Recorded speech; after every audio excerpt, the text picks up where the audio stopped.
وہ بھی ووٹ دیتا ہے, اس کی بھی اتنی اہمیت ہے.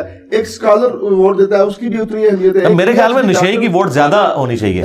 اس کی وجہ ہے کہ نشئی جو ہے وہ تو اپنے گھر کا سامان بیچ کے نشہ کر رہا ہے نا, اسکالر تو آپ کی جیبوں سے ہتھیار ہے, اس کی ووٹ آدھی ہونی چاہیے. بالکل آپ کے ساتھ لاجیکل بات ہے, پی ایچ ڈی اسکالر مطلب کوئی نہیں چلے, آپ نے نیچرل بات ہے جی. دیکھیں نا تو وہ کیسے ہو سکتا ہے. ہاں جی میں وہ بتاتا ہوں. پہلی بات یہ کہ ڈاکٹر اقبال کے شعر نہ تو دین ہے, اچھا, اور نہ ڈاکٹر اقبال کے اشعار جو ہیں وہ کسی آپ ثبوت میں پیش کر سکتے ہیں. انہیں بھی غلطی لگی ہے, ہاں جی, تو ہم تو نہیں ان کے ساتھ ایگری کرتے. لاجیکلی ٹھیک ہے کہ مطلب کیسے, جی میں آپ کو بتا رہا ہوں لاجیکلی نہیں ٹھیک, بالکل غلط ہے. اس کی وجہ یہ ہے کہ اسلامک ڈیموکریسی کو ہم حلال سمجھتے ہیں, ویسٹرن ڈیموکریسی کو جسے ڈاکٹر اقبال نے کرٹیسائز کیا ہم اسے کفر سمجھتے ہیں. حلال و حرام کا فیصلہ کثرت رائے نہیں کر سکتی. آپ تو کہہ رہے ہیں نا علماء کی ووٹ, میں کہتا ہوں جی علماء کعبے کی چھت پہ بھی چڑھ جائیں نا سارے اور کہیں کہ مرد کی مرد سے شادی جائز ہے, تو ہم اسے بھی ریجیکٹ کریں گے. نہیں تو ہم تو یہ مانتے ہی نہیں ہیں. ہم کہتے ہیں کثرت رائے حلال کے اندر ہوگا, حرام کا فیصلہ قرآن و سنت کریں گے, علماء بھی نہیں کریں گے. ہم تو بہت آگے کی بات کر رہے ہیں. اس طرح کی ڈیموکریسی کو ہم صحیح سمجھتے ہیں جس میں حلال کا فیصلہ ہو کثرت رائے سے. مثلا کثرت رائے یہ ہے کہ کسی دو شہروں کے درمیان ٹرین چلنی چاہیے یا موٹر وے بننی چاہیے, تو کثرت رائے سے فیصلہ ہونا چاہیے کہ ٹرین سوٹیبل ہے یا موٹر وے سوٹیبل ہے. ٹھیک ہے, یہ آپ کا فیصلہ ہے, آپ اپنی رائے ہموار کریں, فیزیبلٹی رپورٹ بنائیں, لوگوں کو قائل کریں. ٹھیک ہے, باقی میں آپ کو یہ بتاؤں, یہ جو کہہ رہے ہیں تولا نہیں جاتا, مجھے یہ بتائیے اگر آپ یہ مان لیں کہ ایک پڑھے لکھے اور ان پڑھ کی ووٹ برابر ہونا یہ عیب ہے, تو میرے بھائی مجھے بتائیں وہ ان پڑھ گوالا جو بھینس کی پرورش کرتا ہے, ایک پی ایچ ڈی خواہ اسلامیات میں ہو یا عربی میں ہو یا مفتی اعظم ہو, کیا وہ بھینس پال سکتا ہے یا وہ گوالا پال سکتا ہے؟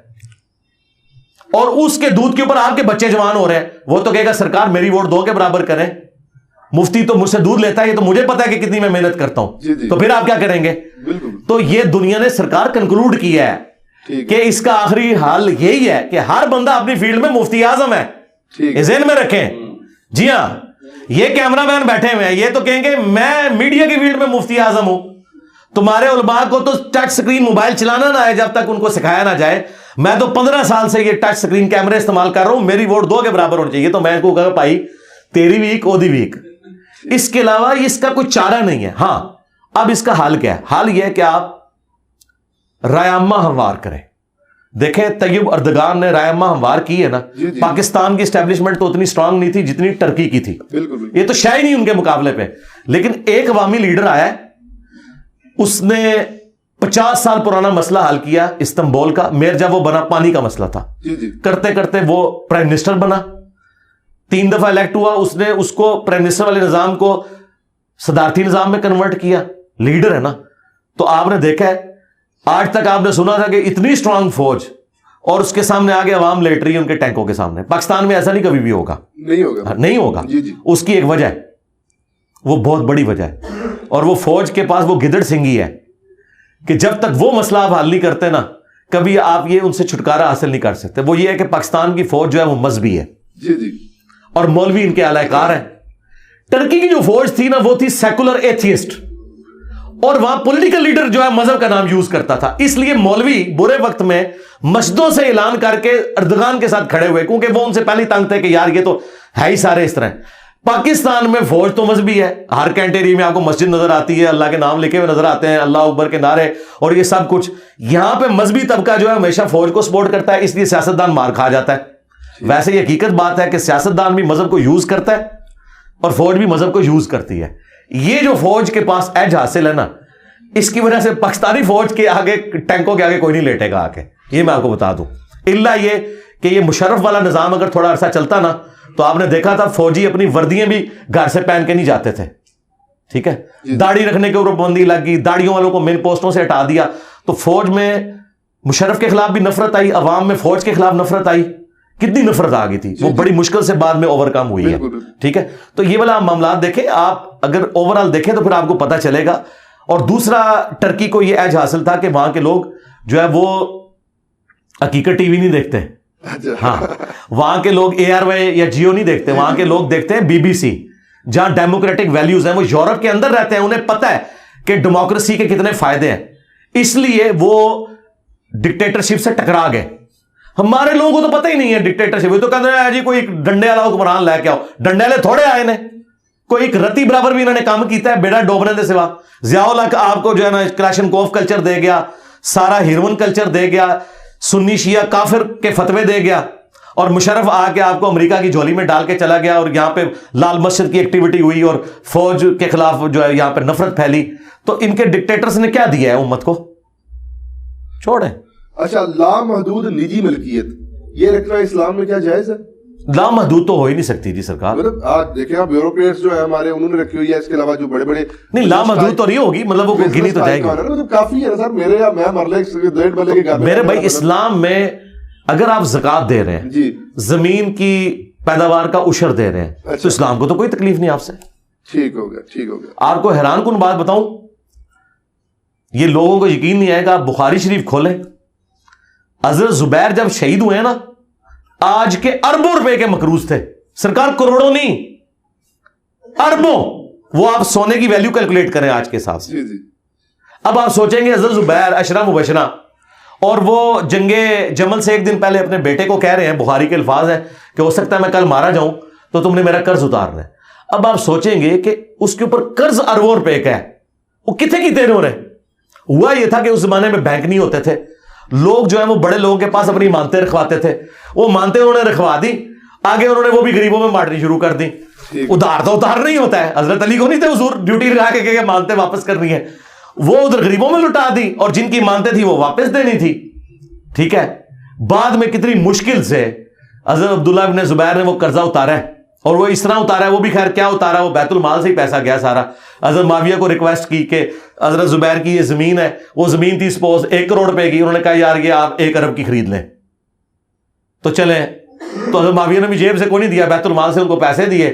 اس طرح مختلف جگہوں سے پیسے کٹ کر کے انہوں نے اپنے باپ کا قرضہ اتارا. تو مجھے بتائیں حضرت زبیر کے پاس تو اربوں کا قرضہ تھا, اس طرح باقی صحابہ کے پاس بھی بہت زیادہ ایسٹس تھے, لیکن اگر وہ زکوٰۃ دیتا ہے اور اس طرح کے معاملات لے کے چلتا ہے تو یہ جائز ہے, لیکن یہ پسندیدہ نہیں ہے. پسندیدہ وہی ہے جو ابو ذر غفاری کا مذہب ہے. ہاں وہ ابو ذر غفاری کے ساتھ ہے, لیکن اس کو ہم حرام اس لیے نہیں کہتے کہ ہمارے پاس یہ اختیار نہیں کہ شریعت میں ایک چیز حلال ہے ہم اسے حرام کہتے ہیں. ٹھیک ہو گیا سر. آخر میں سر, کیونکہ میں اتحاد امت کی نیت سے آیا ہوں اور میں ایک پلیٹ فارم اتحاد امت کا چلا رہا ہوں. اتحاد امت بڑا وزنی چیز ہے جی, جزیر بہت رہے اتحاد امت رو تھوڑا پیغام دیں. اتحاد امت صرف یہ ہے جی کہ اپنا چھوڑ دو, دوسروں کا بھی تھوڑا تھوڑا چھیڑو, تو آپ کو پتا چلے گا سب کے پاس کچھ نہ کچھ حق ہے. وہ سارا حق ایک جگہ جمع کرو اور اپنی نسبت قرآن و سنت کے ساتھ مضبوط کرو. اپنے اپنے بزرگوں سے دستبردار ہو جاؤ, کیونکہ آپ کے بزرگ دوسروں کے نزدیک مردود ہیں اور ان کے بزرگ آپ کے نزدیک مردود ہیں. بزرگ بھی آپ اپنے ساتھ سنبھال کے رکھیں.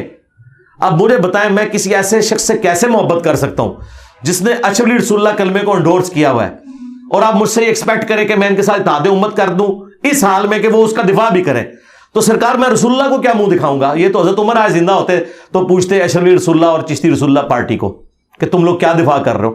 وہ تو چھوٹی چھوٹی بات پہ کہتے تھے یا رسول اللہ اجازت دے اس کی گردن کاٹ دوں. تو میں تو حضرت عمر سے بہت نرم ہوں, میں نے کبھی نہیں کہا گردن کاٹ دوں. میں کہتا ہوں یار علمی اختلاف ہے, خدا کے لیے اتحاد امت بالکل اس کے الٹ ہے جو آپ کو بتایا جاتا ہے. کہتے ہیں جی اپنا چھوڑو نہ کسی کا چھیڑو نہ, یہ فساد امت ہے.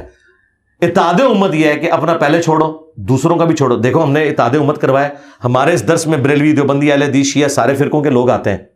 یہ آپ نے کہیں دیکھا ہے؟ ہمارے اسٹوڈنٹس جا کے شیعہ کی امام بارگاہ میں نماز پڑھتے ہیں اوپر ہاتھ باندھ کے, اور دیوبندی اور اہل حدیثوں کی مسجد میں ہاتھ چھوڑ کے نماز پڑھتے ہیں. اتحاد امت ہے کہ نہیں؟ کوئی فساد امت نہیں ہوا. فساد امت یہ ہے کہ جب آپ کہتے ہیں کہ ہم جنتی فرقہ ہیں باقی سارے کافر ہیں, اس کی وجہ سے ہوتا ہے. اور پریکٹیکلی ان کے بزرگ کر کے گئے. تو اتحاد امت صرف اس صورت میں ہوگا کہ امت محمدیہ کے اوپر کٹھے ہوں. امت دیوبندیہ, امت بریلویہ, امت وہابیہ, امت شیعہ کے اوپر امت نے نہیں کٹھا ہونا. امت حضرت ابوبکر پہ بھی نہیں کٹھی ہو سکتی, شیعہ نہیں مانیں گے.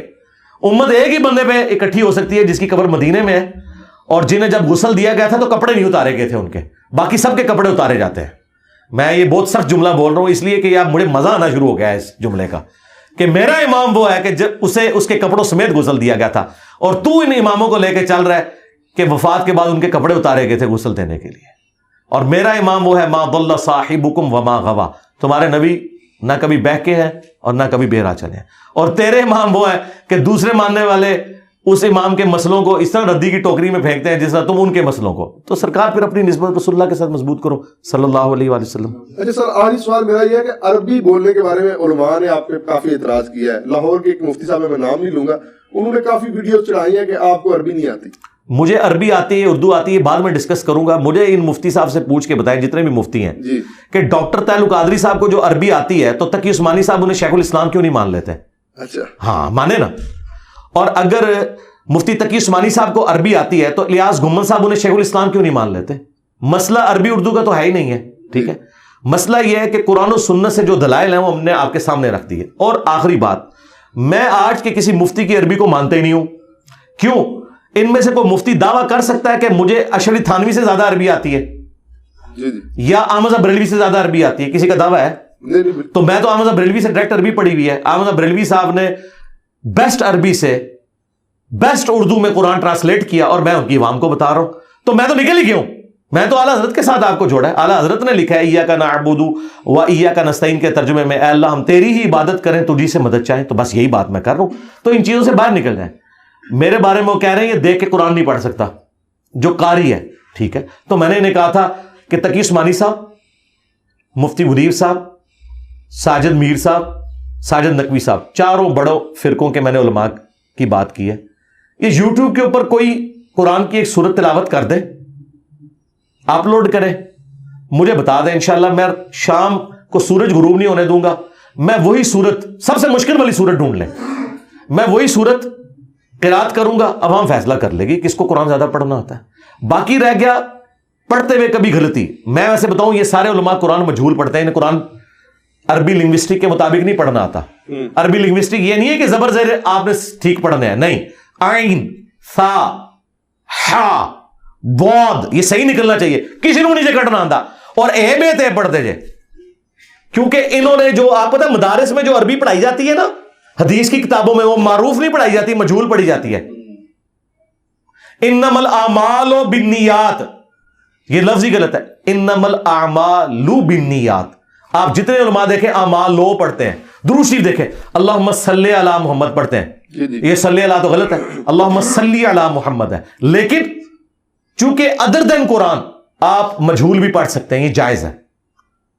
اللہم صلی علی بھی درست ہے. لیکن قرآن میں جب آپ لام زیر لی پڑھیں گے تو لام زیر لے نہیں پڑھ سکتے سوائے ایک لفظ کے، بسم اللہ مجریہا. یہ پورے قرآن میں ایک لفظ ہے جو آپ نے مجریہا نہیں پڑھنا، باقی پورا قرآن آپ نے معروف پڑھنا ہے. انہوں نے عربی ساری پڑھی ہوئی ہے مجہول، یہ قرآن پڑھ ہی نہیں سکتے معروف. میرا چیلنج ہے، یہ جتنے گلے پھاڑتے ہیں انہوں کو لے آؤ ساجد میر. واللہ ساجد میر مجھے نماز بھی معروف طریقے سے نہیں سنا سکتا. التحیات للہ والصلوات والطیبات، وہ پڑھے گا التحیات للہ والصلوات والطیبات. انہوں نے پڑھی نہیں ہوئی عربی، اور عربی یہ سمجھ رہے ہیں کہ اور ہا تو یہ لوگ نکال ہی نہیں سکتے، عین نکال ہی نہیں سکتے. اور یہ ان کا عیب نہیں ہے، ان کی تربیت ہی ایسی ہے. اور آپ قاریوں کو دیکھیں، مولویوں کا اتنا مذاق اڑاتے ہیں، کہتے ہیں عربی آندی نہیں. قاری جڑے نا مولوی نو ہتھوں ہاتھ لیندے نے. کیوں؟ وہ صحیح کہہ رہے ہوتے ہیں، قرات کے اعتبار سے ان کو عربی نہیں آتی. خالی عربی پروناؤنس کرنا کافی نہیں ہے نا، وہ اس لہجے میں ہونی چاہیے. تو میں عربی لہجے میں عربی پروناؤنس بھی کرتا ہوں. باقی جو پڑھتے ہوئے کبھی زیر زبر کی غلطی ہو جائے نا، وہ تو ساروں سے ہو جاتی ہے. وہ غلطی تب غلطی ہے کہ جب کوئی بندہ لقمہ دے اور میں پھر اس کو غلط پڑھوں. اوور لک ہو سکتی ہے پڑھنے میں. جی ٹھیک ہے. ابو داؤد میں حدیث ہے نبی علیہ السلام قرآن بھول گئے تھے، آپ پہ نازل ہوا ہے. تو بعد میں ایک صحابی نے یا رسول، آپ نے فرمایا تم نے مجھے یاد دلا دینا تھا، لقمہ دے دینا تھا. تو آپ اندازہ کریں کہ کیا نبی علیہ السلام کو نہیں پتا تھا؟ بات یہ ہے کہ کبھی کوئی بندہ اگلی آیت بھول جاتا ہے، یا پڑھتے ہوئے متشابہ آیات آ جاتی ہیں ایک طرح کی. بعض اوقات آپ دیکھ کے بھی پڑھتے ہیں. میں آپ کو پروف ریڈنگ میں بھی بتاؤں، ہم نے جب پمفلٹ لکھے نا تو 10 بندوں سے میں نے پروف ریڈنگ کروائی، اور ایسے بندوں سے بھی کروائی کہ جن کی انٹرسٹ کا وہ ٹاپک نہیں تھا. کیوں؟ جو بندہ دیندار ہے نا، وہ حدیث میں اگر کہا کہ کی غلطی ہوگا نا تو وہ اپنی یادداشت سے اسے صحیح پڑھ رہا ہوگا. لیکن جس بندے کو نہیں پتا ہوگا وہ والی غلطی بھی نکال لے گا. مطلب اگر یہ اس میں اگر یہ تے کے کوئی نقطے مس ہوں گے نا تو آپ بابے تے پہ پہنچیں گے، شاید کوئی نہیں، خود ہی پڑھ لو گے. آپ دیکھیں گے کئی لوگ انجینئر کے سپیلنگ غلط لکھ دیتے ہیں، لیکن وہ آپ پڑھیں گے اسے انجینئر ہی، وہ انہوں نے نا وہ نون پہلے ڈالی ہوتی ہے یہ بعد میں ڈالی ہوتی ہے, حالانکہ انجینئر کے سپیلنگ میں یہ لیکن میں آپ کو دونوں دکھاؤں نا, آپ صحیح پڑھیں گے اسے, کیونکہ آپ اتنے غور سے نہیں دیکھیں گے. لیکن جس کا انٹرسٹ نہیں ہوگا نا, وہ دیکھے گا پہلے پائس کے بعد پائس. تو یہ اس طرح کے معاملات ہو جاتے ہیں. غلطی تب ہے کہ میں نے ایک کوئی لفظ پڑھا اور بار بار اسے غلط پڑھا, اور میں تو فی البدی مجھے سینکڑوں آیات قرآن کی زبانی یاد ہے, اور میں فی البدی پڑھتا ہوں, عربی لنگوسٹک کے لہجے میں پڑھتا ہوں. میرے درجنوں ویڈیوز ہیں, قرآن کلاسز ہیں, ان میں کہیں ایک کوئی زبر زیر کی غلطی ہو جائے اور اس کو پڑھ کے اس کو دیکھ کے قرآن پڑھنا نہیں آتا, میں کہتا ہوں جی ضرور کہیں گے, اچھی بات ہے. جب آپ کہیں گے دیکھ کے قرآن پڑھنا نہیں آتا, لوگ دیکھ لیں گے اسے پڑھنا آتا ہے کہ نہیں آتا. اور ایک مولوی یہاں تک کہہ رہا ہے, وہ کہہ رہا ہے جی دیکھیں اب یہ چڑھ جائے تو پھر وہ لوگوں کو پتہ لگ جائے گا قرآن میں یہ غلط پڑھ رہا ہوگا. سرکار ہماری جتنی قرآن کلاسز اپلوڈ ہو رہی ہیں اس کے نیچے عربی لکھی ہوئی بھی آ رہی ہے. اگر میں نے پرونونس بھی کہیں غلط کر دیا تو وہ آپ کو لکھا ہوا نظر آئے گا کہ یہ اس طریقے سے ہے. تو پرونونس ڈاکٹر اسرار صاحب سے زیادہ قرآن کوئی نہیں جانتا تھا. ایون ان کے مخالفین بھی مانتے ہیں کہ ڈاکٹر اسرار جیسے کراس ریفرنسز کسی عالم دین کو بھی نہیں آتے تھے, حالانکہ وہ حافظ قرآن نہیں تھے, لیکن کراس ریفرنس وہ اس طرح بیان کرتے تھے. متشابہ آیات میں بھی وہ غلطی نہیں کھاتے تھے, اکا دکا موقعوں کے سوا. 20 سال تک وہ بیان القرآن ریکارڈ کرواتے رہے. اس کے بعد فائنل انہوں نے 98 کے اندر وہ بیان القرآن فائنل ریکارڈ کرایا جو ویڈیو میں, اس میں بھی کئی جگہ زبر زیر کی غلطیاں ہیں, میں نے خود نوٹ کی ہیں, لیکن میں نے کبھی وہ کلپ کاٹ کے نہیں چلایا کہ ڈاکٹر اسرار کو قرآن پڑھنا نہیں آتا. اور ڈاکٹر اسرار صاحب کا وہ پورا قرآن مجہول بھی ہے. وہ ہے پڑھ دیتے ہیں ہی کو بعض جگہ پہ, تے پڑھ دیں گے تی کو, ٹھیک ہے, بو پڑھ دیں گے بو کو, ہو جاتا ہے. اس لیے کہ مجھے پتا ہے کہ ظاہر ہے کہ وہ, لیکن یہ چیز میں ڈاکٹر اسرار کو میں کہتا ہوں جی ڈاکٹر اسرار کو جتنا قرآن آتا تھا نا, تمہارے مرے بزرگوں میں زندہ بزرگوں میں کسی کو قرآن اتنا نہیں آتا, کیونکہ تم لوگ قرآن پڑھ کے اپنے بابے ثابت کرتے رہو, ڈاکٹر اسرار لوگوں کو تو ہی سکھاتا رہا. ٹھیک ہے, تو تمہاری تفسیروں کا میں نے کیا کرنا ہے, جو تم لوگ 50 جلدوں کی تفسیر لکھ کے مر جاؤ اور شرک ثابت کرتے رہو, تو میں تو اس کی تفسیر مانوں گا نا جس نے قرآن کو اسی طرح مانا جس طرح کہ نازل ہوا. تو یہ کوئی ایسا اعتراض نہیں ہوتا, اور اسی لیے یہ اس طرح کا علمی اعتراض میں نے کبھی نہیں دیکھا کہ ہمارے کسی اسٹوڈنٹ نے یا میں نے کسی کی اس طرح کی کوئی ویڈیو کاٹ کے اپلوڈ. حالانکہ مجھے ریئل ٹائم ان کے بڑے علماء جو حدیثیں بیان کر رہے ہوتے ہیں اس میں کئی جگہ غلطی نظر آتی ہے, 2-3 حدیثوں کو مکس کر جاتے ہیں. اب میں اس کو غلطی بنا کے پیش کروں, اس طرح نہیں. میں نے 1-2 دفعہ پکڑا, لیکن ساتھ ہی میں نے کہا یہ میں کوئی علمی اعتراض نہیں کر رہا, چونکہ ان کا دعویٰ ہے, ان کی جوتی ان کے سر پہ مار رہا ہوں. میں نہیں اس کو سمجھتا کہ یہ اعتراض بنتا ہے. مثلا ان کے پاکستان لیول کے ایک بہت بڑے پیر ذوالفقار نقشبندی صاحب جو انجینئر بھی ہیں, جن کے بارے میں کہتے ہیں اس طرح کے انجینئر کو ہم مانتے ہیں جو پیر بھی ہو عالم بھی ہو, اس نے کہا کہ بخاری میں لکھا ہے کہ قبروں پہ مارتے مت بناؤ. میں نے کہا بخاری میں حدیث ہی نہیں ہے. اچھا ٹھیک ہے, وہ مسلم میں, لیکن میں نے ساتھ ہی کہا کہ میں کوئی علمی اعتراض نہیں کر رہا, چونکہ ان کا دعویٰ ہے کہ انجینئر بھی ہیں پیر بھی ہیں تو دل کا حال بھی جانتے ہیں اور درس بخاری بھی دیتے ہیں, وہ دی غلطی معاف نہیں ہوئے گی, انہوں پھر اس لیول پہ پکڑا جائے گا. علمی اعتراض نہیں, ایک جذباتی اعتراض ہے, چونکہ یہ خود دوسروں کے اوپر یہی کرتے ہیں نا اس طرح کے اعتراضات. تو اللہ کا شکر ہے, غلطی بتائیں, ہائی لائٹ کریں, انشاءاللہ ہم اپنی اصلاح کریں گے, اس میں کوئی ایسا مسئلہ نہیں ہے, ہر وقت لرننگ کے لیے تیار ہے. اچھا سر, تمام فرقوں میں کوئی ایک عالم دین ایسا بتا دیں جو مطلب باقی تمام سے بہتر ہو, مطلب آپ کے نزدیک وہ بہتر, آپ کو عزم ہو جائے گا. جی بالکل, جاوید احمد غامدی صاحب. ٹھیک ہے سر, ان میں تکنا کتنا اخلاق نبوت تواڈے مولوی موجود ہے, تواڈے مولویاں دے منہ تو جھگ چھوٹتی ہے جدوں میں جاوید غامدی صاحب دا نام لینا وا. یار کیوں چھوٹتی ہے؟ غامدی صاحب نے تو کبھی آپ کی منجی نہیں ٹھوکی, اس نے تو کوئی گستاخی نہیں کی. غامدی جتنی عربی تمہارے بزرگوں کو بھی نہیں آتی, پڑھتے وہ بھی مجہول ہیں, قرآن بھی مجہول پڑھتے ہیں, لیکن عربی لیکن پڑھ رہے مجبور. قرآن سے پوچھیں گے تو عربی غلط پڑھ رہے ہیں, میں ویسے بتا رہا ہوں. ویسے زبر زیرے صحیح پڑھنا, اور وہ عربی شاعری بھی ان کو کمال آتی ہے, ان کے مولویوں سے زیادہ عربی آتی ہے. تو میرا نہیں رائٹ میں کسی کے بارے میں میں ان کو کیوں بہتر سمجھتا ہوں.